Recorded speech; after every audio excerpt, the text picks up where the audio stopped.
Hello students, in today's session I am going to teach you how to make affirmative sentences, hoy bola bakya and negative statements, nohoy bola bakya in past perfect tense. Okay, see here, see the affirmative sentences, hoy bola bakya bur sawa ha. Yat ki lagibo eta subject plus head plus past participle. Yate ami past participle or third form of verb ব্যবহাৰ কৰিছো. Okay, তোমালোকে আগৰ পৰাই জানা যে verb 1 বোৰ হৈছে present tense, verb 2 বোৰ হৈছে past tense আৰু past participle হৈছে verb 3. আজি had এই past form টো ব্যৱহাৰ কৰা হৈছে. had is the past tense form of the verb have. have হৈছে auxiliary verb বা helping verb. have or দুটা present form আছে, has and have, আৰু এটা past form আছে had. আজি আমি এই past form টো ব্যৱহাৰ কৰিম বাক্যবোৰত, যেহেতু আমি আজি past perfect tense পঢ়িব গৈ আছো. ওকে, ইয়াতে চোৱা, I had eaten, you had eaten, he had eaten, she had eaten, it had eaten, we had eaten, you had eaten, they had eaten. এইবোৰ হৈছে হয় বোলা বাক্য.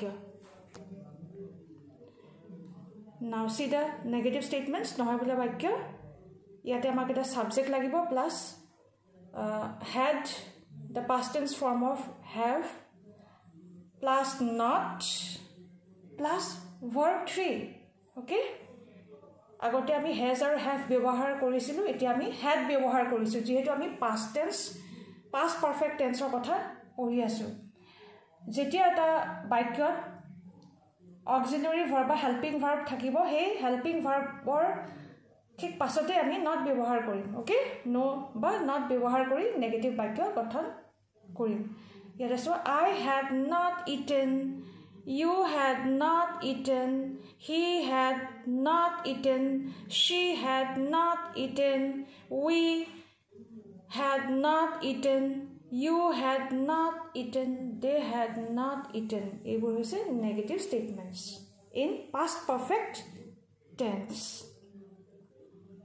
Now see the questions. প্ৰশ্নবোধক বাক্যবোৰ কেনেকৈ গঠন কৰা হৈছে. ইয়াতে past perfect tenseত বাক্যটো আছে he had eaten, আৰু প্ৰশ্নবোধক বাক্যটো হৈছে had he eaten. ইয়াতে কি কৰা হৈছে, subject আৰু verbৰ ঠাই সলনি কৰা হ'ল. Okay, places were changed. had subjectৰ ঠাইত আহিল আৰু he subject to verbৰ ঠাইত আহিল. he had to had he কৰা হ'ল. he had eaten, had he eaten. Okay, ইয়াত চোৱা, we had eaten. প্ৰশ্নবোধক বাক্যটো হৈছে had we eaten. ইয়াতো একেই কৰা হৈছে, subject আৰু verbৰ ঠাই সলনি কৰা হৈছে. we had to had we কৰা হ'ল. had we eaten, I had eaten, had I eaten, you had eaten, had you eaten, he had eaten, had he eaten, she had eaten, had she eaten, it had eaten, had it eaten, we had eaten, had we eaten,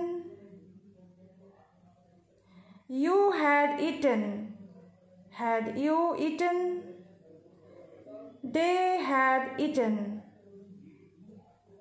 had they eaten. আমি প্ৰশ্নবোধক বাক্যবোৰ এনেকৈ গঠন কৰোঁ. প্ৰথমতে ইয়াত কি লাগিব, past perfect tenseৰ বাক্যবোৰত, প্ৰশ্নবোধক বাক্যবোৰত প্ৰথমতে helping verbটো লাগিব in past tense, তাৰপিছত আহিব subject in the second place, plus past participleৰ third form verb. এটা কথা মনত ৰাখিবা, present perfect tense হওক বা past perfect tense হওক, আমি সদায় third form verb ব্যৱহাৰ কৰোঁ বা verb 3. ওকে, তোমালোকে এনেদৰে টেন্সবোৰ চাৰ্ট পেপাৰত লিখিবা okay that's all for today by